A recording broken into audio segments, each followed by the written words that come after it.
Dr. Chris's Radio Horror Show, 91.3 FM, WCUW in Worcester, Massachusetts. And if not listening to us live at WCUW, then hopefully you're listening to this on our VidMe channel or YouTube.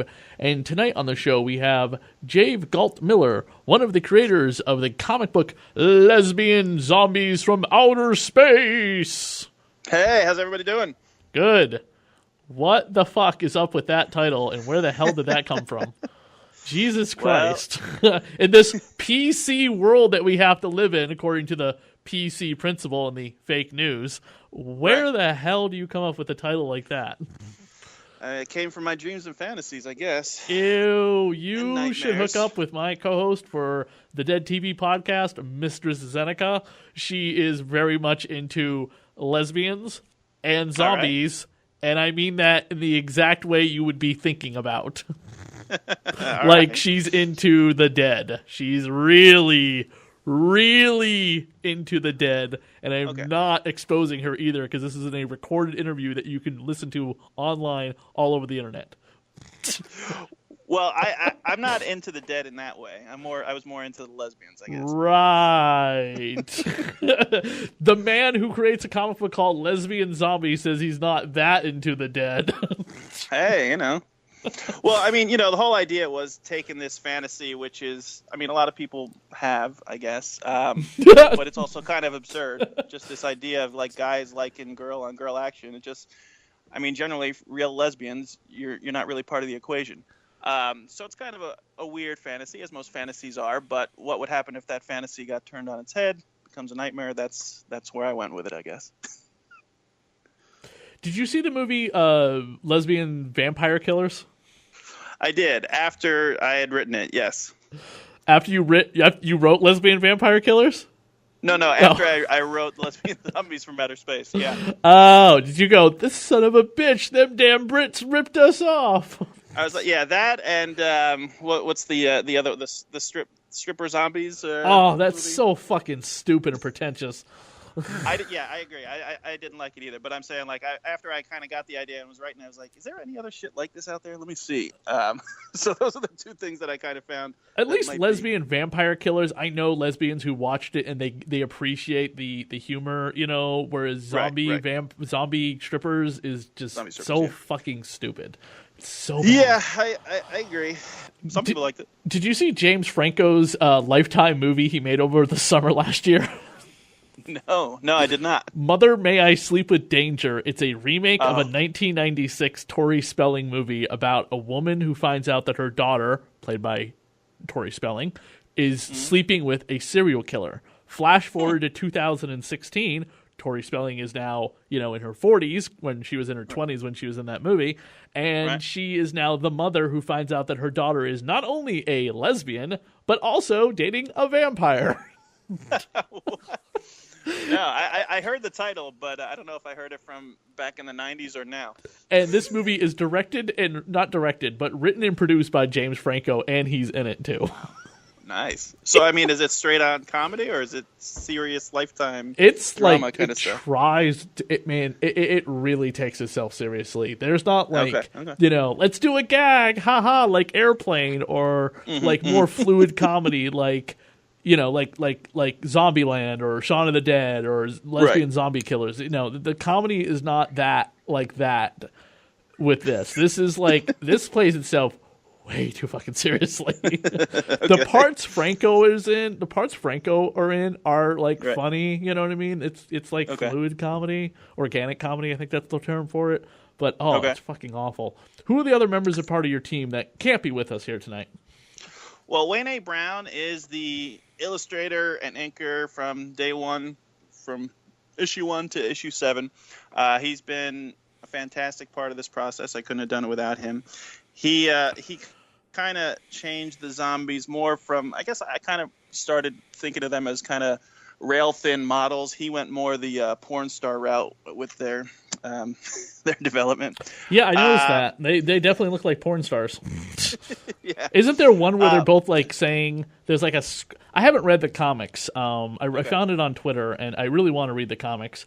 There's a scene I saw while I was searching for images to post to promote you guys, where one zombie lesbian says cock and the other one says cock back, but one's got like a question mark, the other one's got an exclamation point, and there's a guy in the bed with his like all of his entrails ripped out. Yeah, so I mean, you know, why would lesbians what are zombies want known cock? for like going after? They like to eat brains. You kind of see them sometimes saying brains or whatever. So I kind of took that and went a little different direction. These lesbian zombies are not interested in brains. They do like to eat dick. That's what they're out looking for. And they do say cock throughout the story, if they smell or sense them nearby. Isn't this like something Kevin Smith once said when he was making Chasing Amy? And just like all lesbians need is just. Yeah, exactly. But I mean, that's part of it too, because I mean, I love Chasing Amy, and I love Kevin Smith, but I think a lot of lesbians probably took that offense as offensive. Well, he said it in jest. I mean, it's in the movie, and yeah. it's said by a character who's supposed to be a complete douchebag. So, yeah, exactly. And I've spoken to a lot of bisexual, gay, and straight women who have said that movie is that movie's actually pretty good for the time it came out, where being gay was not quite as open. So yeah, totally. Now you're not trying to like break the mold with this like comic book, right? This is completely played for like laughs. But do you guys ever get a lot of like? Do you guys ever get shit on by the lesbian community for the title, even just the title alone? You know, I would have expected it. So far, I mean, look, we're not super popular right now, so it's not like everyone in the world has heard of us. I'm sure if they did, there'd be a lot of nasty emails. But really, for the most part, no. Everybody, I mean, it's kind of cool. They either like the title and they think it's funny and it could be something that they're into and then they'll read it, or they'll just think it's funny and not read it, or they'll be like, it's not my thing. So, but the people who do read it, I mean, the majority of them are always just saying they love it. So I appreciate that. I mean, you know, just from the title alone, obviously, it's not here to make any kind of big serious statements or anything, and it's totally played for laughs. But I mean, you mentioned Shaun of the Dead before. You know how he said he would. They would always say that was kind of a zombie movie meets a romantic comedy. Yeah, the Shaun of the Dead is supposed to be like a romantic comedy, which it is exactly. in certain ways when you do watch it. It is in a lot of ways. Well, anyway, so I mean, I approach this as a zombie movie meets teen sex comedy, really. So there's that kind of idea behind it.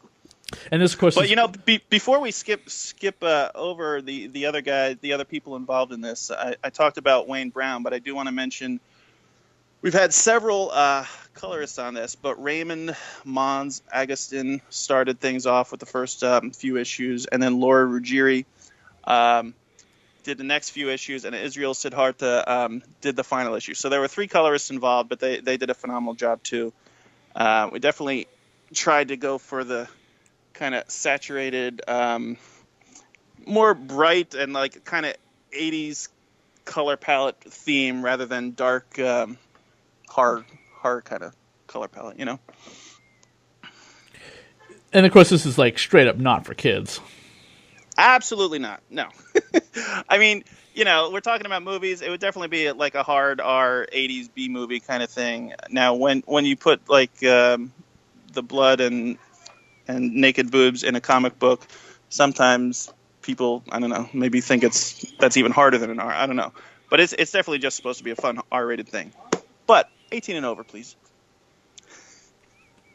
Is it only 7 issues? Do you plan on doing more? No, the 7 issues. I mean, I started this on Kickstarter, and I knew okay. This is my first time attempting anything in the comics world, and I was a nobody, and I knew that I was never going to be able to raise money for what really I saw as a full graphic novel. So I kind of started it with 1 issue, found some readers, found some backers there, turned that into, and then just released it into the 7 issues. But now it is released as a full graphic novel with all 7 issues, and it's, you know, it's 1 story over and done. Although, I mean, I guess if you get to the end, it could be a weird horror cliffhanger, but, you know, that's up to the reader to decide. How was the Kickstarter? Well, it was good. Like, you know, the first time around, and again, this is my first Kickstarter experience too, so it was kind of a struggle for that first one. I had friends and family that kind of helped things out, but I also got connected with a lot of people in the Kickstarter community there. But then, so that was issue 1. There were 3 other Kickstarters over the last year and a half, so a total of 4. Each one got easier because more people were reading and more people, wanted to be involved. So it was definitely a good lesson in that respect too. With Kickstarter being successful for you, do you ever have any advice for people who always want to go, I'll just do Kickstarter, and you're like, Yeah, well, I mean, the one thing I in researching this and reading about it, and I've always heard, and I was always like, yeah, that's probably true, but so what is this idea of building up that audience, having that audience built in? It is kind of hard to connect to people that don't know you at all as an artist or a creator, which is why, like I said, each one got a little easier because more people had already seen, what the story had to offer, and also that I actually completed what I said I was going to do, and everything like that. But I mean, the best advice I would give is just what I gave myself, is this idea of, if you have this, long project that's going to cost a lot of money to of course pay the artists and everything else, don't try to do it all at once because you're setting yourself up to fail. Try to do it a piece at a time. That should be easier. And a lot of people go on there and fail. I think the title helped me out a little bit because, again, the title speaks very clearly about what it's going to be, and it's not necessarily going to get everybody to back you, but for the people who think it'll be funny and cool, it grabs them. So I did a Kickstarter once and I failed fucking epically. It was trying to raise money for a movie, trying to make, we take the entire story of Dracula, and it's a comic book now, but the comic book is struggling to try and find another artist, because one artist had to drop out because she couldn't take constructive criticism, the other artist had to drop out because of, she just got too busy, and there had been a bunch of other artists ahead of them, but these are the first 2 that actually signed a contract. We take the entire story of Dracula, and we gender swap the entire cast. Okay, interesting. And so everyone in Dracula is gender swapped. So Lucy and Mina are now men, Dracula, Van Helsing, Jonathan Harker, and they're all women, Okay, right. And everyone I talk to say, oh my God, it sounds like such a great idea. I'm like, yeah, it is. Great. Yeah. Now find me and help me find an artist. Because I can't draw. Of course, you need an artist. You need to have your team in place before you go on Kickstarter. But are you saying you did make the attempt? No. It wasn't a Kickstarter for the comic book. It was a Kickstarter for the movie. Oh, gotcha. But we didn't get the movie funded, so I decided to turn it into a comic book. And the comic book has been meeting roadblock after roadblock with these wishy-washy, unreliable, fucked up artists. Finding an artist is tough. I got very, very lucky with Wayne because, how I found my guys is really just kind of going online, pitching the idea, and having people audition. Now, your artists don't live near you, right? Correct. Wayne, I'm in L.A. Wayne is in Pittsburgh. Okay. And the colorists, Laura's in Argentina, Mons is in the Philippines, and Ishmael's in Brazil. So, oh, wow. So there's a lot of people involved. Yeah. But Wayne, like I said, I found him from the beginning, and he was fantastic, and I wish I could have paid him more than I did. I mean, all these guys. But he just stuck with it, and he was perfect. I'm working on another project right now, which is pretty different, and I wanted a different kind of art style or whatever, and I'm on my 3rd artist that I've using to try to get this thing off the ground, and it's been tough, but I think I finally found the right guy on this one.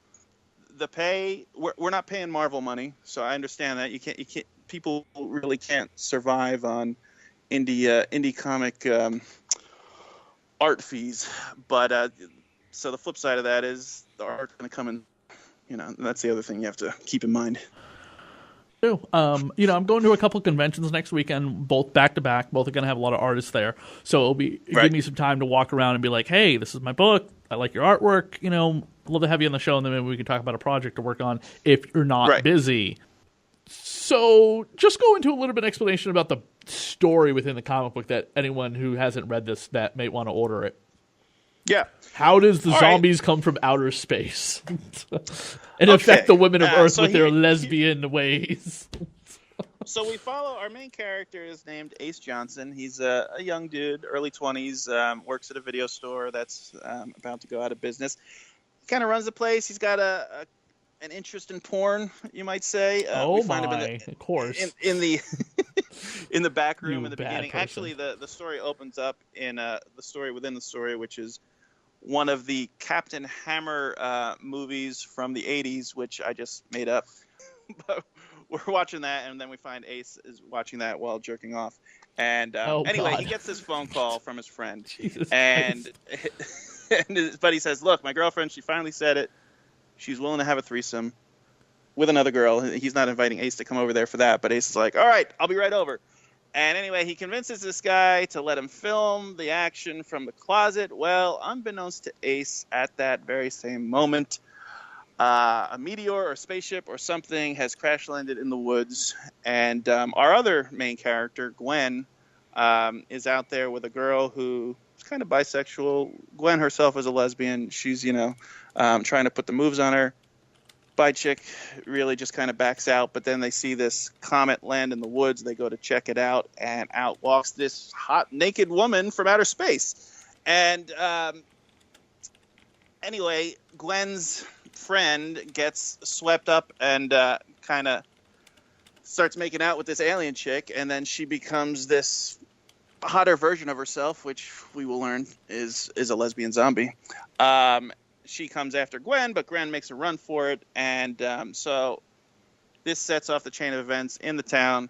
Women are all apparently making out with each other, turning into lesbian zombies. Okay, so the virus that's... Okay, hold on a second. You So didn't see the that coming, virus did you? that turns them into zombies also turns them gay? Yes. So, Wow! Yeah, You but- sure and you it's- haven't and been just- attacked yet? Because isn't that what the current administration is? Some of those people who claim that being gay is a virus or some type of disease. Oh my god! Oh, believe me. I mean, yeah, there's lots of places you can go with this, and I do within the story. But so yeah, I mean, when the lesbian zombies make a girl a zombie, it's not from like biting her arm or anything like that. It is from sexual activity, and not only do they then become these lesbian zombies, it kind of transforms them into a more stereotypically sexually attractive version of themselves. Right. Because they become kind of like a honeypot for the guys who are the real victims out there. And then we find out what happens, once they do go after their real victims, because Ace is in the closet and taping his friend's threesome. Now, the third wheel here is some girl that they found on Craigslist, and turns out she's a lesbian zombie already. She turns his girlfriend into a lesbian zombie, and then it's time to go after this buddy, his friend, and they eat his dick, literally.